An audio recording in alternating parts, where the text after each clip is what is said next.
Here we are, the last part of our story. You have stayed with it all this way, through the question, through the first hours, through the long dark weeks. And now, we arrive at the ending. Not the ending of the world, but the ending of something else.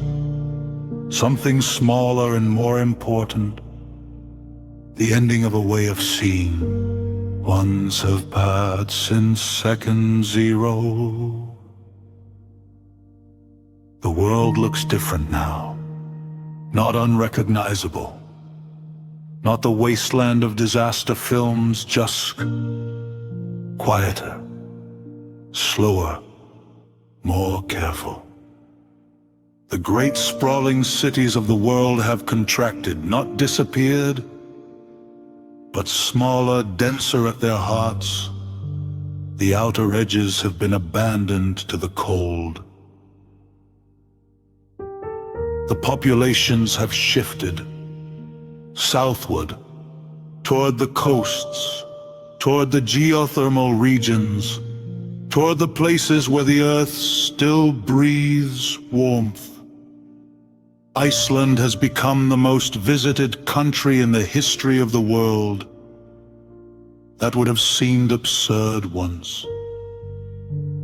Iceland, the cold, volcanic, remote island in the North Atlantic, a place most people never thought about. Now it is. Perhaps the most important place on Earth. Because beneath it, the planet is alive with heat. And that heat,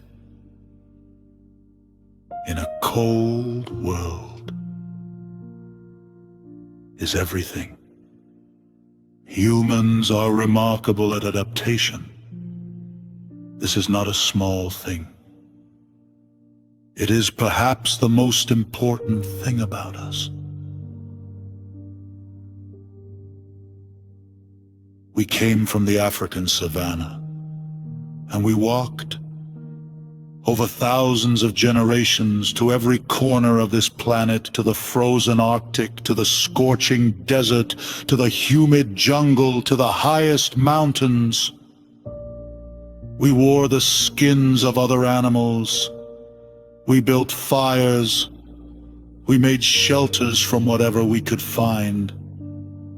We ate whatever would keep us alive. We are extraordinarily good at keeping ourselves alive. And so, in the months after second zero, humans adapt. The underground farms are growing, not enough, not yet, but they are growing under LED lights powered by geothermal energy. Rows of lettuces and kale and wheat and tomatoes growing in the warm dark below the frozen surface. The first harvest from the underground farms is celebrated like nothing has been celebrated in a long time. People cry, actually cry, at lettuces, which tells you everything about what the world has become. In every community, in every shelter and settlement and warm gathering place, the storytellers emerge. They always do. In every difficult time in human history, when things were hard and the future was uncertain, someone sat down by the fire and began to tell a story about where we came from, about who we are, about what we are capable of. It is the oldest human technology, older than writing, older than agriculture, older than the wheel. Story. And now, in the dim warmth of a geothermal shelter, with the cold pressing in from outside, and with stars wheeling overhead in the clearest sky the world has seen in a century, the storytellers are busy.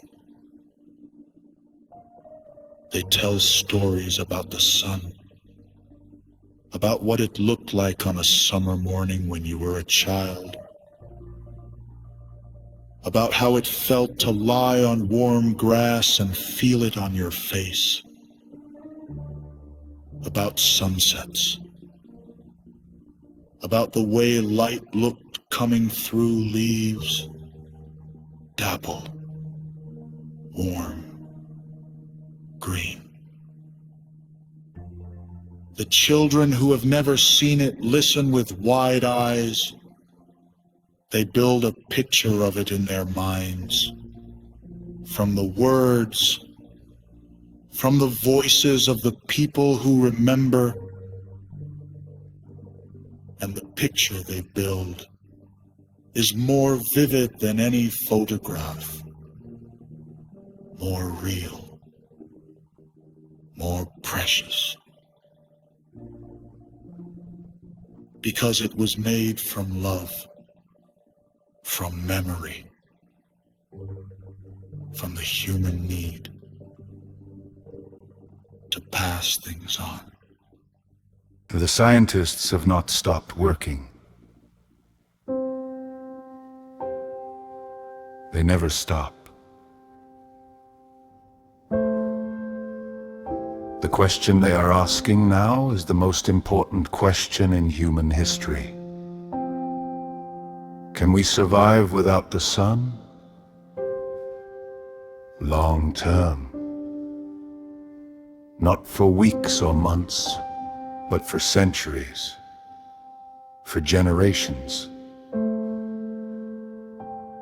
The answer is complicated.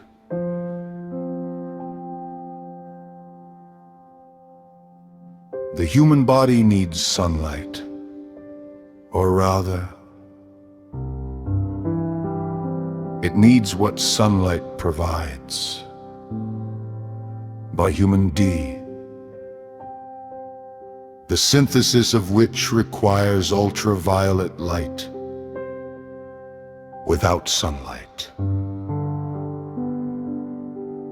vitamin D deficiency becomes a global health crisis.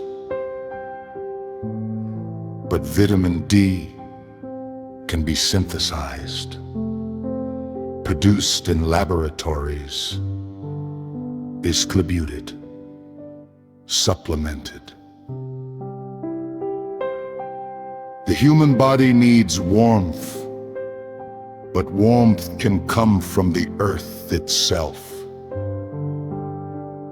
Plants need light, but not necessarily sunlight. LED lighting can provide the specific wavelengths that photosynthesis requires. Powered by geothermal, by tidal, by whatever energy the planet itself provides. It would be hard. It would be different. It would be smaller and darker and more careful than the world we knew. But it could be done. Life could continue. Not the same, but continuous, a thread of humanity carrying forward into the dark. And then there are the philosophers, the ones who look at all of this and ask, not how, but why, and what does it mean? A philosopher in a small, warm room in a geothermal settlement writes in her journal. She writes, We have always known abstractly that we are dependent on the universe, that we are guests here, that nothing is permanent, that the good things are gifts, not entitlements. But we have lived as though we do not know this. We have lived as though the warmth would always come, as though the food would always be there, as though the systems that sustain us are our birthright rather than our inheritance. She pauses, puts down her pen, looks out of the small window at the dark sky, at the stars. She picks up her pen again. She writes, "Perhaps this is the lesson. Not that the sun turned dark, not the physics of it, not the human response, but the understanding that arrives after. The simple, permanent, non-negotiable understanding that we are held here, gently, by forces we did not create and cannot control, and the correct response to that is gratitude, not fear, not arrogance, not the comfortable numbness of taking things for granted. Gratitude."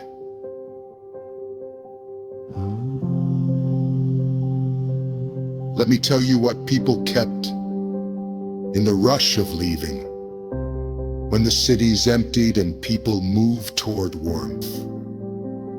You might think people took the practical things: food, warm clothes, medicine. And they did. Of course they did. But they also took other things. Photographs, books, the drawing a child made, the letters someone wrote and never sent, the worn, smooth pebble carried in a pocket for 20 years, the recording of a voice, the seed saved from a garden, the things that have no practical value, the things that are entirely, purely human.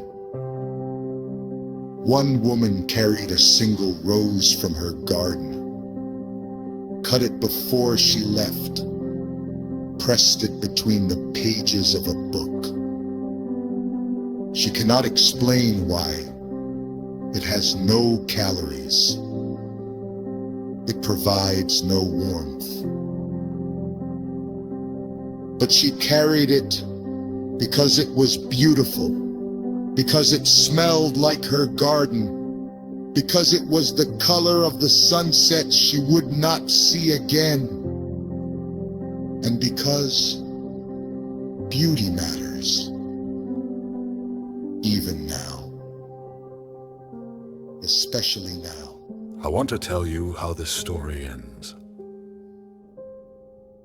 But the truth is, it does not end. Not in the way stories usually end. Humanity does not vanish overnight. The world does not simply go dark and cold and empty. It changes, slowly, painfully, with great loss and great courage in equal measure. Some things are lost that can never be recovered. The open sky, the warm afternoon, the casual miracle of stepping outside on a spring day and feeling the sun on your face. Gone. But other things, unexpected things, are found. The community that forms in hardship, the stars that were always there but never seen, the depth of human feeling that only emerges when the comfortable surface is stripped away. The clarity, the fierce, grateful clarity of knowing exactly what matters. And what matters is simple. Warmth, food, each other. That is all it has ever been. Beneath all the complexity, beneath all the distraction, beneath everything we built and bought and worried about and scrolled through in the long, easy years. Just warmth and food and each other. And then, one morning, many months after second zero, a researcher at a solar observatory in the mountains of Chile looks at her instruments and goes very still. The numbers are changing. Not the temperature numbers, not the food supply numbers, not the population movement numbers, the solar output numbers. They are rising, barely by a fraction so small most instruments would not even register it. But her instruments are very precise, and the number is rising. She checks, rechecks, runs the calibration sequence, waits, checks again. Rising. She steps outside into the cold, thin air of the mountain, looks up at the sky at the black disk, and there, at the very edge of it, the faintest, smallest, barely visible ring of gold. Not red, gold. She sits down on the ground, right there on the cold stone, and she cries. Not because the sun is definitely coming back, not because anything is certain, but because there is a possibility, a sliver of golden possibility at the edge of the darkness. And sometimes, that is enough. And so we end our story, not with certainty, not with resolution, but with something better. Hope. That quiet, stubborn, completely irrational human habit of believing that things can get better, even in the dark, especially in the dark. The world, your world right now is warm. The air around you is breathable and safe. Somewhere, not so very far away. The sun is shining on the other side of the earth, on other people's mornings, on other people's fields and oceans and faces. It will reach you again. It always does. And when it does, perhaps notice it, just for a moment. The warmth on your face, the light through a window, the particular gold of a morning in spring. Let it matter. Let it be a miracle. Because it is. It always was. You are warm now. You are safe. You are breathing slowly and deeply. Let the story rest. Let the images soften, the girl with the chalk drawing, the old man on his hill, the astronomer sitting on cold stone, watching a thin gold ring appear at the edge of the dark. Let them all